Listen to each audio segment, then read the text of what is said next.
Oi, meus amores, tudo bem? Vamos lá para mais uma aula, né?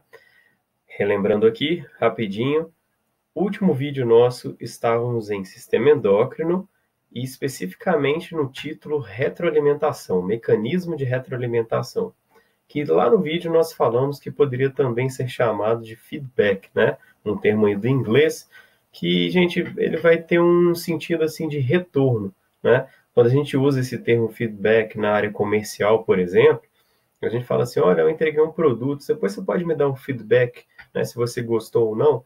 Então, vai ser basicamente um retorno aí, né, que o nosso organismo ele vai dar frente a respostas aí do sistema endócrino. Então, com calma, a gente vai recordar isso. Eu até tinha falado com vocês no finalzinho do último vídeo que mostraria uma figura.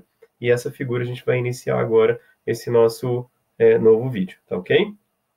Bom, deixa eu passar aqui. Deu uma travadinha, pessoal. Não se importem.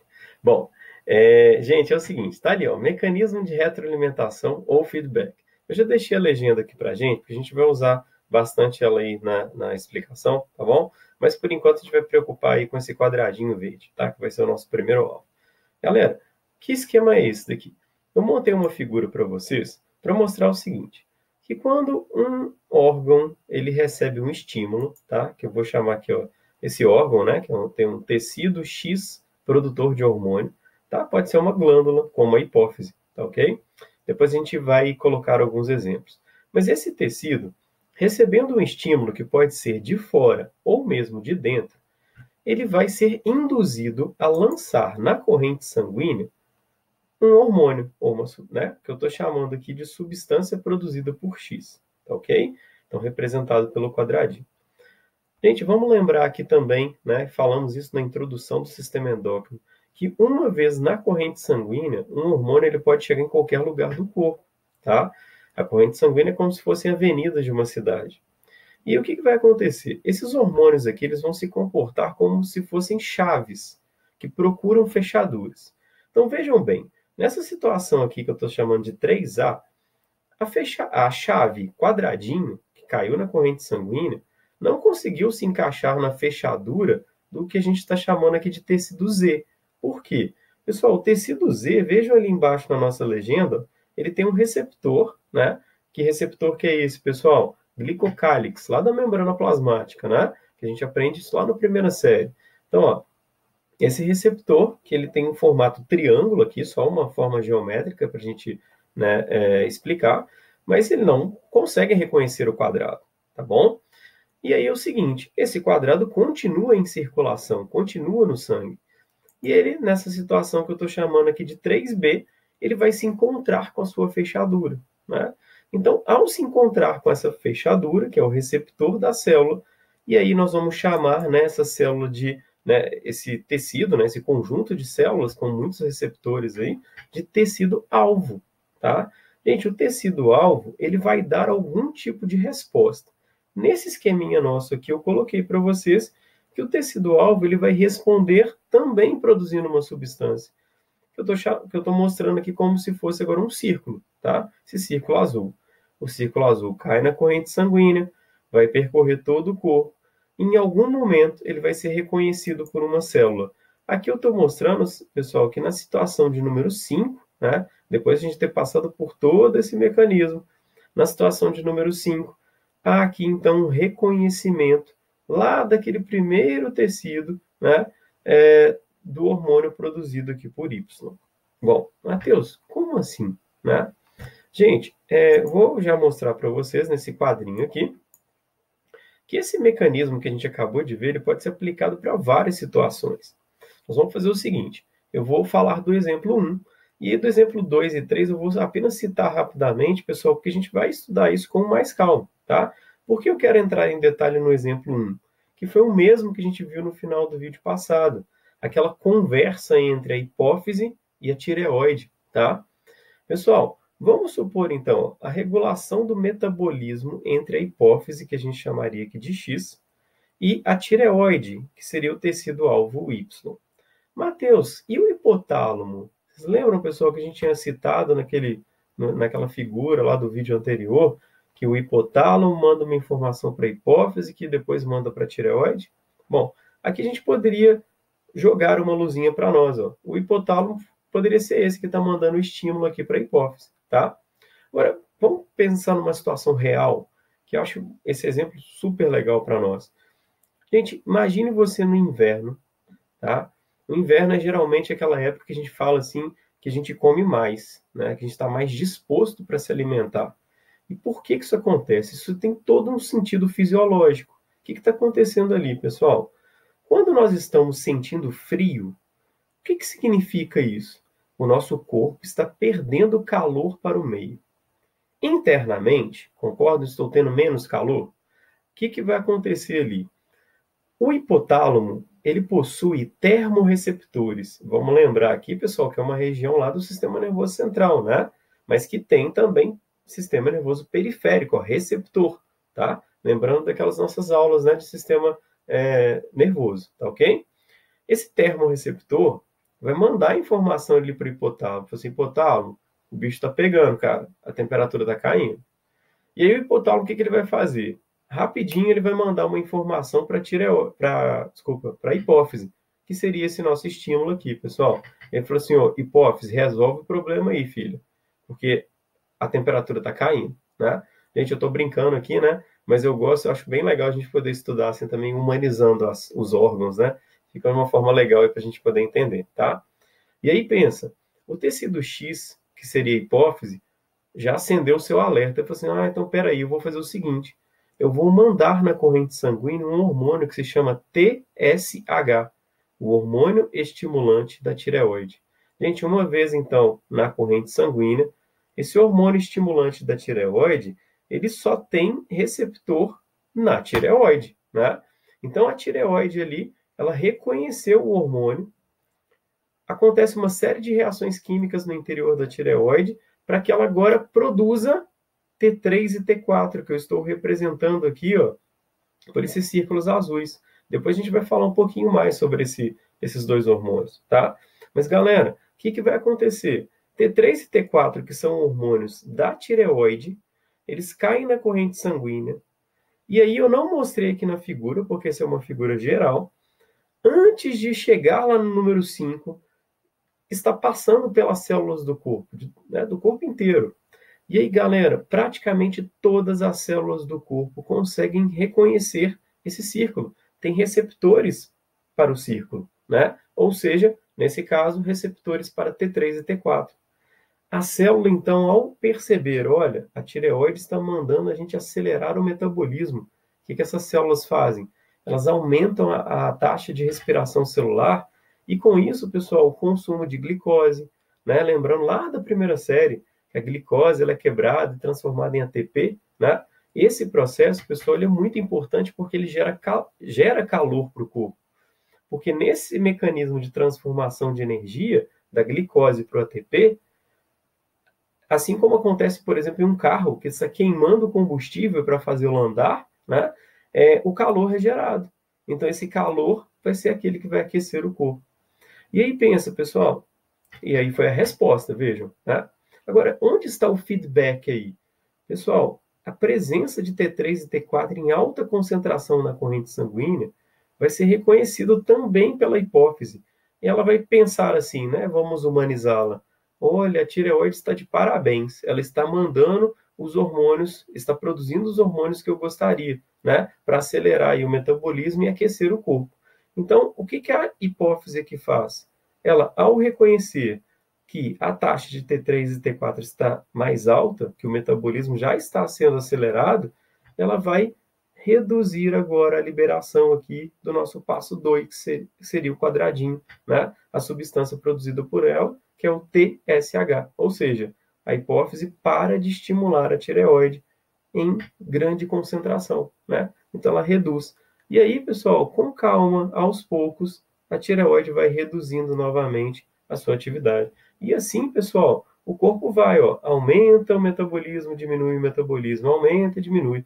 Assim a gente faz com que o nosso organismo ele se mantenha em homeostase. O que significa isso?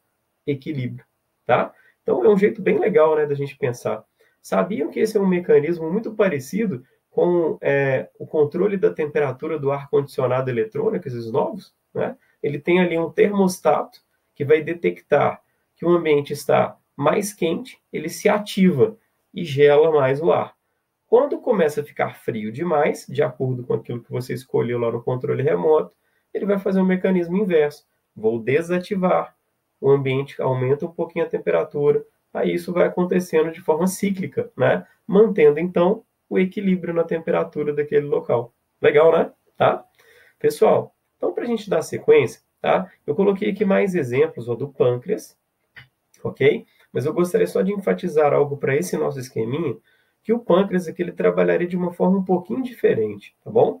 Qual que seria o estímulo? Muito açúcar no sangue. O pâncreas vai lançar na corrente sanguínea, acompanhando a setinha, ó, a insulina. Quando a insulina fosse reconhecida, gente, por praticamente todas as células do corpo, tá? Essas células, gente, elas não vão produzir nada na corrente sanguínea. Elas simplesmente vão abrir portas para que a glicose entre, tá? E com isso a taxa de glicose cai. Então, por isso eu enfatizei aqui para vocês, ó, que o pâncreas X, em resposta ao estímulo de muita glicose no sangue, em que os tecidos-alvo Y não liberariam novas substâncias, mas absorveriam esses açúcares. Tá claro? Tá? Então a gente ainda vai falar com mais calma desse assunto. E o exemplo 3 também, pessoal, é o seguinte agora do slide, tá? A gente ainda vai falar sobre ele, beleza? Que seria da resposta aí do ADH, que é o hormônio antidiurético. Então a gente vai falar agora virando a página aí para nós, beleza? Vamos lá então. Gente, olha só então, qual que é a ação do ADH? O que ele faz? Mostrei aqui para vocês a imagem do hipotálamo. Lembrando, gente, que o ADH e a ocitocina são dois hormônios da neurohipófise, mas não foi a neurohipófise que produziu. Quem produziu foi o hipotálamo, tá? E isso é armazenado aqui, liberado pela neurohipófise. Então, vejam, quando uma pessoa, né, ela tem a liberação desse ADH, o que ele vai promover no organismo? Vamos entender a situação. Então, agora o nosso foco. Olha só, pessoal, esse hormônio, ele é chamado, então, de antidiurético, tá?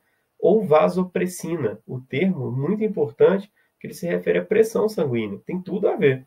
Olha só, pessoal, após detectar a queda no volume ou pressão sanguíneas, tá? A neurohipófise libera o ADH. Peraí, Matheus, como assim detectou a queda no volume sanguíneo ou pressão? Gente, quando você abre uma torneira, se você abre ela bem devagarinho, não tem ali pouco volume de água passando pela torneira, pela mangueira, né? Tá? Com isso, é menos pressão da água na parede da mangueira, concordam? Então, ó, menor volume, menor pressão. Isso acontece também no nosso sangue. Se eu estou suando demais, eu estou perdendo líquido corporal. Esse líquido, gente, vai ser retirado também do sangue, tá? Então, com isso, eu tenho um menor volume de sangue, minha pressão está caindo. É por isso que muita gente desmaia quando está desidratado, né? Aquela desidratação ao extremo. O que o corpo vai fazer? Se eu não estou bebendo água e está de um dia muito quente, que eu estou suando cada vez mais, eu estou ficando com sede, né? E o que vai acontecer ali, olha? O hipotálamo vai perceber isso. Ele tem receptores para pressão, mecanorreceptores. Então, olha só como é que ele é ninja, né, galera? A gente acabou de falar lá da tireoide que ele tem termorreceptor. Ele tem também mecanorreceptor, tá? E ele percebe, então, que a pressão está caindo, ele vai mandar um estímulo ali para a neurohipófise e fala assim, filha, libera o ADH, tá? Quando o ADH cair na corrente sanguínea, pessoal, olha a resposta, ó.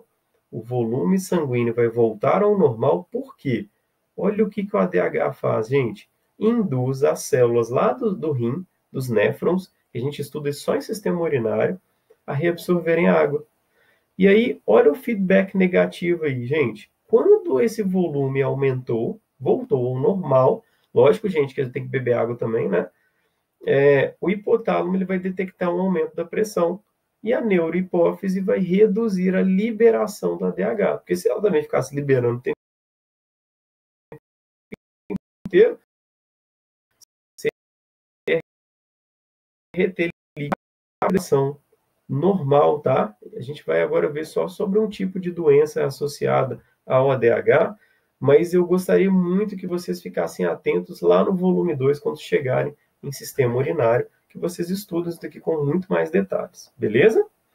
Olha, então, para a gente poder fechar aqui o ADH, o que ele tem a ver com um tipo de diabetes, que a gente chama de diabetes insípidos?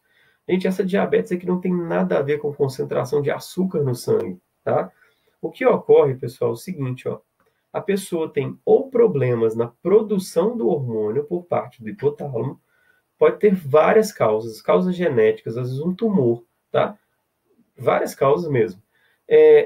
Ou então, pessoal, essa pessoa está tendo problemas no reconhecimento da ADH por parte dos receptores lá das células dos néfrons. Então, gente, é como se fosse, olha, ou a pessoa tem o problema da... Deixa eu voltar aqui, desculpa.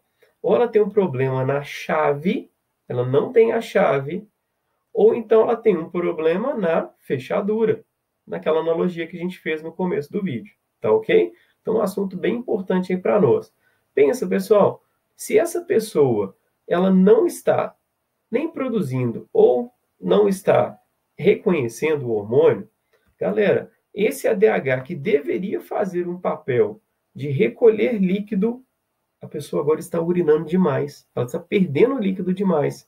E por isso ela tem um quadro parecido com a diabetes, né, que é relacionada à glicose, que a pessoa urina muito, tá? Que a gente fala também em breve nos próximos vídeos, tá ok? Então essa é a diabetes insípidos, que é um problema do ADH, tá ok? Bom, aí eu coloquei só um quadrinho para vocês, ó, que é a cor da urina, ó, numa desidratação grave, que seria esse um caso de diabetes insípidos, ela estaria muito mais escura do que um quadro de hidratação adequada.